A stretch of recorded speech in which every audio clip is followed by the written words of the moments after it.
اللهم صل على سيدنا محمد وآل محمد.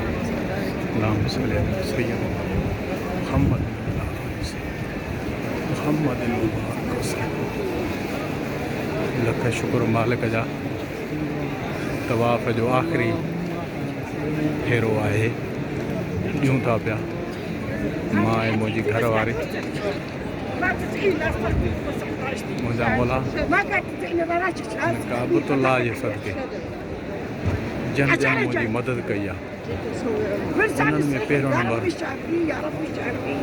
सरदार हाजी ख़ान उमर साहब ॾहरकी वारो उहो, ऐं उन खां बाद में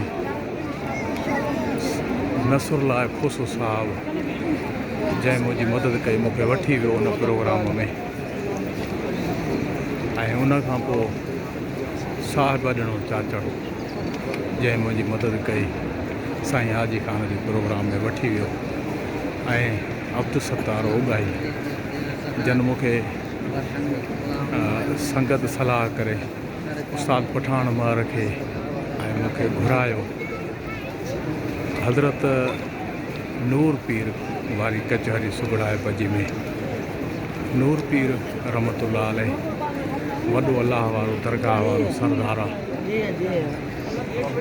हिन काबतुल्लाह जी ज़ियारत नूर पीर साईं जे सदके पंहिंजे मुर्शिदनि करीमनि सरदार सैयद मोहम्मद जीअल शाह जीलानी जी मेहर सां दरगाह शबदपुर शरीफ़ जैकाबाद उन साईं जन जा बचड़ा साईं गाज़ी अब्दुर्रहमान शाह जीलानी, साईं अब्दुर्रहीम शाह जीलानी, साईं मोहम्मद तैयब शाह जीलानी, साईं मोहम्मद ताहिर शाह जीलानी जे सदके मालिकनि जे दुआउनि सां ऐं ॿी संगत जूं दुआऊं, फ़क़ीर मोहम्मद सिद्दीक़, फ़क़ीर मोहम्मद पठान, साईं पठान साईं त उते मूंखे चयो त कुणो ई तुंहिंजो थो निकिरे उमिरे शरीफ़ जो।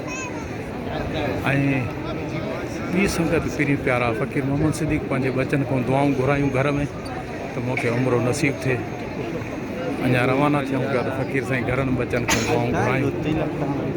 मुंहिंजा मौला इन्हनि सभिनी खे पंहिंजे महबूब जे सदके, हिन काबतुल्लाह जे सदके, हिन में मौला अली अलैहिस्सलाम जी आमद आहे, उन जे सदके सभिनी ते राज़ी करम बाज सभिनी खे हाज़िरी नसीब थिए। काबतुल्लाह ऐं रोज़े रसूल अल्लाह सरदार जी। अल्लाहुम्मा सल्लि अला सय्यदना मुहम्मदन व अला आलि सय्यदना मुहम्मदन व बारिक वसल्लम अलैहि।